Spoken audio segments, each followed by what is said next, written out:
और क्या रह गया, एक ट्राउज़र शॉर्ट में एक ट्राउज़र बना के आपको दिखाता हूँ। ठीक, ट्राउज़र का पैटर्न जो है वो कुछ इस तरीके से होता है। मैं पॉलीगन लेता हूँ। यहाँ मुझे पता है कि कुछ इस जगह पे वेस्ट बैंड आएगा।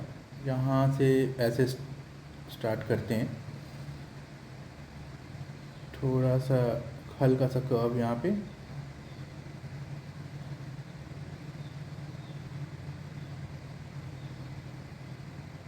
एक स्ट्रेट लाइन यहाँ से ऐसे,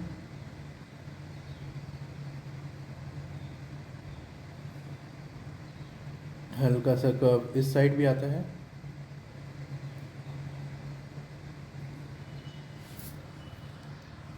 ठीक है, फिर यहाँ से ये थोड़ा सा इस तरह का कर्व आता है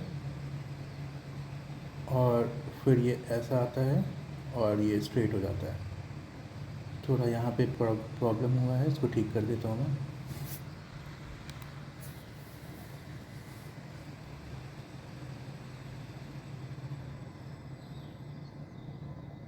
स्ट्रेट कर दिया, स्मूथ कर दिया मैंने इसको। ठीक है, ओके, ये फ्रंट का हो गया। अब ट्राउज़र में जो होता है वो ऑलमोस्ट सिमेट्रिकल होता है, तो मैं यहाँ पे सिमेट्रिकल पैटर्न का यूज़ करूँगा, जो मैंने आपको कल बताया था, सिमेट्रिकल पैटर्न। ठीक है, उसके बाद बैक का भी हमें चाहिए, तो कॉपी एंड पेस्ट। बैक को सिमेट्रिकल इसलिए रखेंगे क्योंकि बैक का थोड़ा डिफरेंट आता है। ठीक है, ये बैक का हो गया।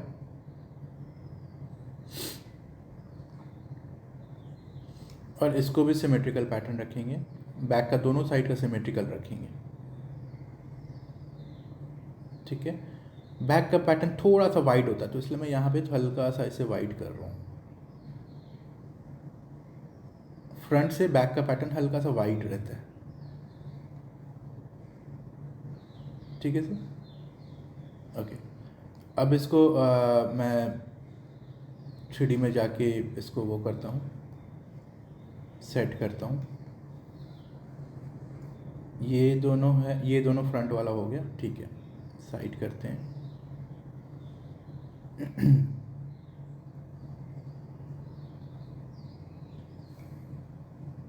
इस पैटर्न को इस अरेंजमेंट पॉइंट पे सेट करके देखेंगे सही आ रहा है कि नहीं। चेक करना है कि साइड सीम अपने सही जगह पे आ रहा है कि नहीं, वो इम्पॉर्टेंट है। ठीक है, उसी तरह बैक वाला लेके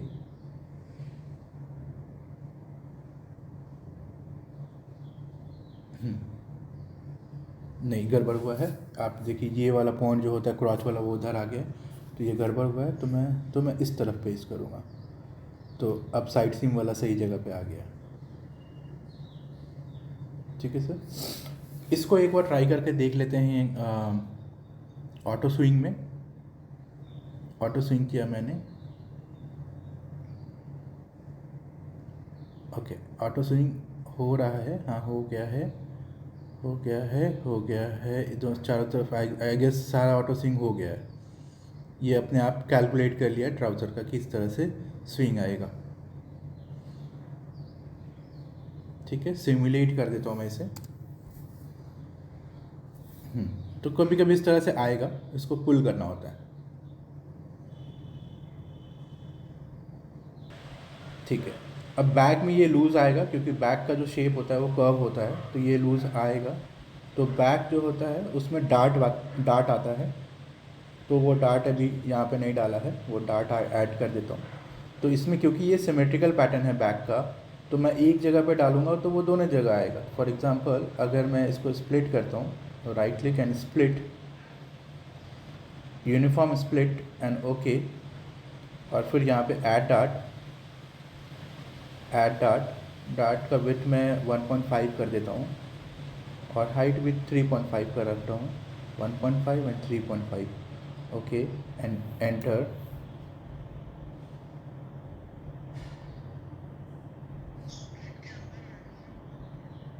हाँ, स्प्लिट के अंदर, स्प्लिट पर राइट क्लिक करेंगे तो ये डार्ट का ऑप्शन आएगा। तो इस तरह से आ गया, उसके बाद एंटर कर देता हूँ मैं इसे। तो आप देखेंगे अब जो फिट आ रहा है वो सही आ रहा है ना।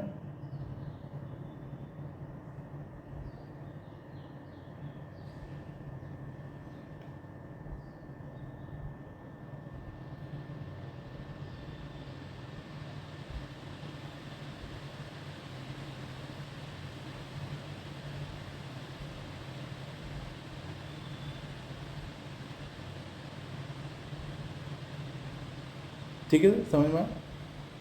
मैंने यहाँ पे डार्ट का यूज़ किया तो डार्ट से ये फिट आ गया, ये देखिए यहाँ पे डार्ट है ये, ठीक है, तो ये फिट आ गया, जो लूज़ आ रहा था उसको मैंने टाइट किया। अब इसका एक वेस्ट बैंड इसी तरह बनाऊंगा मैं। तो यहाँ पे क्या करूँगा, क्योंकि ये वेस्ट बैंड का डार्ट जब आप देखे होंगे अपने डेनिम पैंट में या जो भी है, साइड में स्टिच नहीं होता है बेल्ट पे, वेस्ट बैंड पे, वो सीधा एक ही पैनल होता है जो फ्रंट में होता है, राइट। तो उसको मैं यहाँ पे कैलकुलेट करके करूँगा, आप देखिए मैं कैसे करूँ। चारों पैनल को मैंने यहाँ पे रख दिया। अब मैं इसमें टोटल विड्थ निकालूंगा। अब क्या है, यहाँ पे बैक जो है वो डिफरेंट साइज़ का है, क्योंकि मैंने इसे वाइड किया था बैक वाले पैनल को। तो मैं यहाँ पे मेज़रमेंट लूँगा, फ्रंट का शिफ्ट दबा के दोनों को ऐड किया, फिर बैक का ये दोनों को ऐड किया, ठीक है।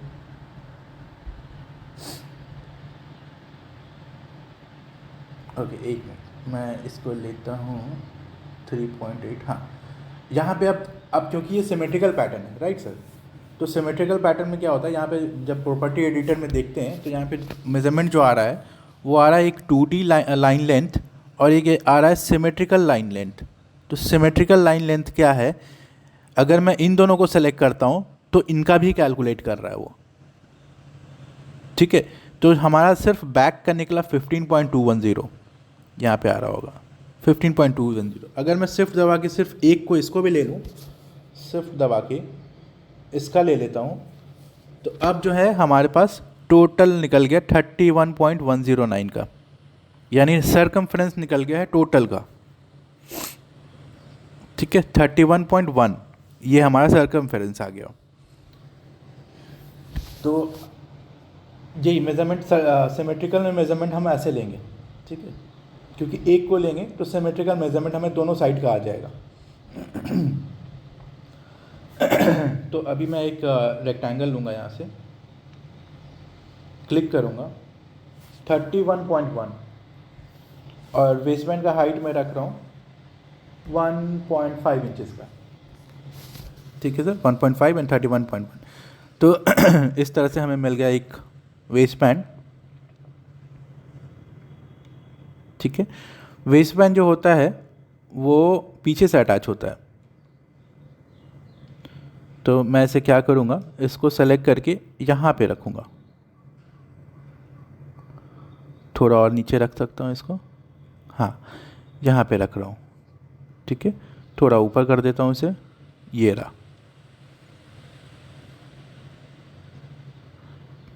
ठीक है सर। अब बस अटैचमेंट का रह गया। तो अटैचमेंट के लिए यहाँ पे सारे अलग अलग लाइंस हैं, तो वो कैलकुलेट कैसे करेंगे, है ना। तो सबसे पहले इस पर जब क्लिक करेंगे तो यहाँ पे हमें ब्लू डॉट देगा। अच्छा, ये वाला ब्लू डॉट अटैच होगा किसके साथ, इधर वाले मेज़रमेंट के साथ, यानी इधर वाला अटैच होगा इधर वाले मेज़रमेंट के साथ। देखिए मैं इस पर क्लिक कर रहा हूँ तो ब्लू डॉट जो बन रहा है वो इस तरफ बन रहा है, और इस पर क्लिक कर रहा हूँ तो ब्लू वाला इस तरफ बन रहा है, ठीक है। तो हमें क्या करना है, सबसे पहले ये अब हमें स्प्लिट करना। अब यहाँ पे स्प्लिट जो है वो है यूनिफॉर्म स्प्लिट नहीं है, सारे अलग अलग मेज़रमेंट्स के हैं, वही मैं दिखाना चाह रहा था। तो अभी यहाँ पे जो मेज़रमेंट मुझे मिल रहा है 7.950 का, तो मैं इस जगह पे क्लिक करूँगा एज पे और राइट क्लिक एंड स्प्लिट, और 7.950 का एक मेज़रमेंट डालूँगा, ठीक है।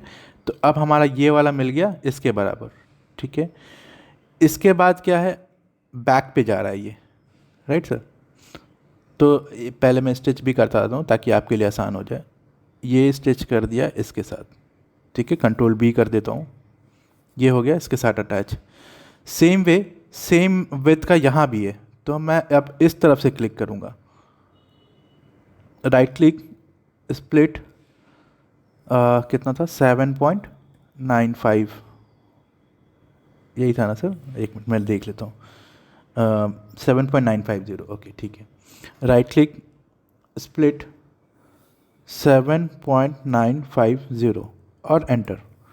तो अब हमें एक स्प्लिट लाइन यहाँ पे मिल गया। तो मैं यहाँ पे सेगमेंट स्विंग लेके इसको स्टिच करूँगा इसके साथ,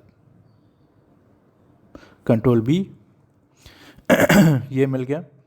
सेंटर फ्रंट को भी स्टिच कर देता हूँ, ये वाला को इसके साथ सामने सामने स्टिच हो गया। अब सिर्फ रह गया बैक का। अब जो बैक है वो 4 पार्ट में है, राइट सर। चेक कर लेते हैं कि चारों पार्ट इक्वल है कि नहीं। अगर इक्वल है तो सिमेट्रिकल कर देंगे, नहीं है तो फिर इसी तरह से हमें मैनुअली स्प्लिट करना पड़ेगा। तो बैक पार्ट है, ये है 3.8, 3.802, 3.802, 3.802। तो 3.802 का 4 सेक्शन है। तो इस पर बीच वाले पे क्लिक करेंगे, right click, split, three uniform split, और 4 पॉइंट, चार पार्ट में से डिवाइड करेंगे, यूनिफॉर्म कर देंगे इसको, रिमेनिंग पार्ट को, क्योंकि फिर अपने आप निकल जाएगा। ये फ्रंट तो हमने ले लिया, काट लिया था पहले ही, बीच वाले को 4 पार्ट में डिवाइड कर दिया। ठीक है, ओके करते हैं।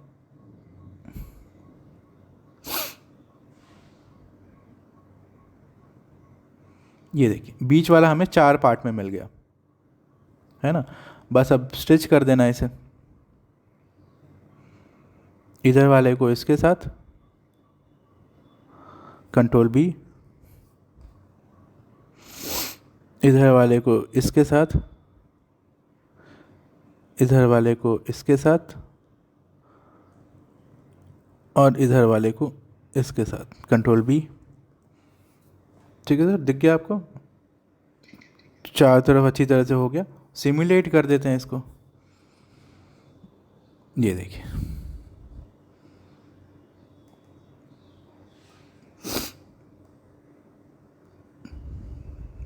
ठीक है सर, एक प्रॉपर ट्राउज़र मिल गया। पॉकेट्स मैं बता देता हूँ। फॉर एग्ज़ाम्पल अगर आपको कोई पॉकेट ऐड करना है कहीं पे,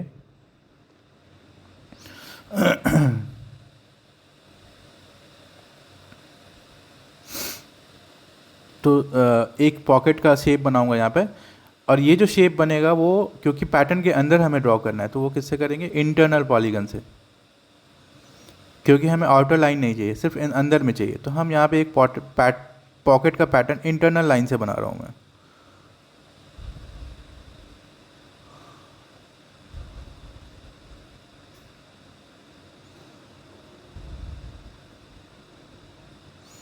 ठीक है, कुछ इस तरह से मिल रहा हमें। इसका पोजीशन को थोड़ा सा ऊपर कर सकते हैं चाहे तो, पर डार्ट के कारण थोड़ा दिक्कत आ रहा है। डार्ट में आई थिंक डार्ट जो है वो काफ़ी डीप हो गया अपना, मैं ठीक करता हूँ इसको, डार्ट को, डार्ट का पॉइंट को पकड़ के थोड़ा सा ऊपर कर देता हूँ।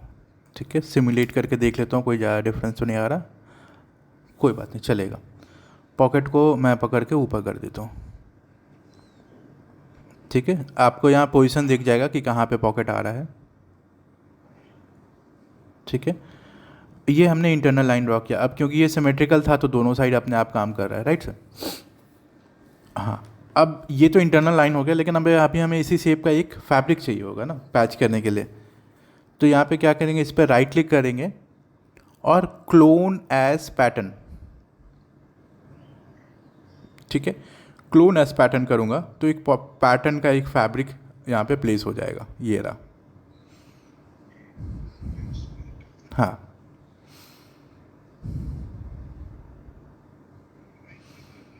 क्लोन एज पैटर्न,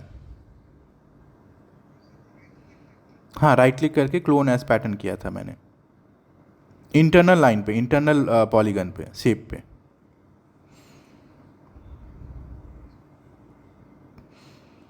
ठीक है सर, इसको मैं टर्न कर देता हूँ, रोटेट कर देता हूँ, ये कुछ तरह से आ गया। ये वाला पॉकेट मुझे चाहिए किस वाले पैनल पे, हाँ यही पैनल पे है ना। ठीक है, ये इसी पैनल पे, ये ब्लू डॉट ध्यान रखिएगा, अगर इस पर क्लिक किया तो ये पॉकेट इस पर स्टिच आएगा। ठीक है, बस इसको यहाँ पे रख दिया। अब आपको सिलाई मशीन चलाना है, ये रहा, ये वाला स्टिच करेंगे इसके साथ,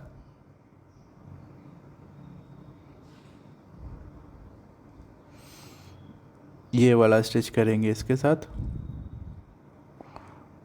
ये वाला स्टिच करेंगे इसके साथ, कंट्रोल बी,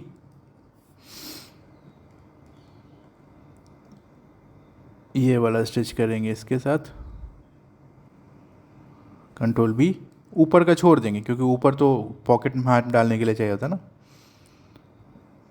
ओके, यहाँ पे कुछ गड़बड़ हुआ है, डो स्विंग हो गया है, चेक करते हैं क्या गड़बड़ हुआ है। एडिट स्विंग दिख रहा है सर, एक ऊपर से टेढ़ा गया है, वो नहीं होना चाहिए था। तो डिलीट स्विंग कर देते हैं। हाँ ये वाला गड़बड़ हुआ है, डिलीट स्विंग। ठीक है, यहाँ तक का सही था। हाँ, स्विंग मशीन लेके ये वाले को इसके साथ, ठीक है, और सिमुलेट। ठीक है, तो इस तरह से पॉकेट आ गया। थोड़ा अगर लूज़ रखेंगे तो ये आएगा, ये देखिए आ गया, पॉकेट पैच हो गया।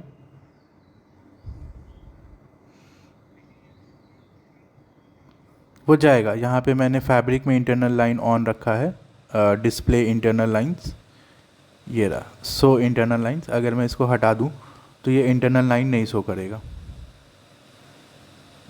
वो रेफरेंस के लिए, हाँ पता लगने के लिए है, वो ऑन रखा है फैब्रिक में।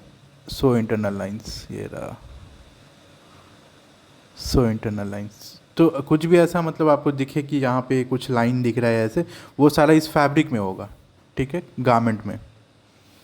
गारमेंट के बाद फिर जो है वो आपका अवतार में होगा, जो भी अवतार में कुछ आ रहा होगा वो सारा चीज़ है इसमें। अब हाँ, इस तरह सारे चीज़ों का है, इसको एक एक करके एक्सप्लोर कर लीजिएगा।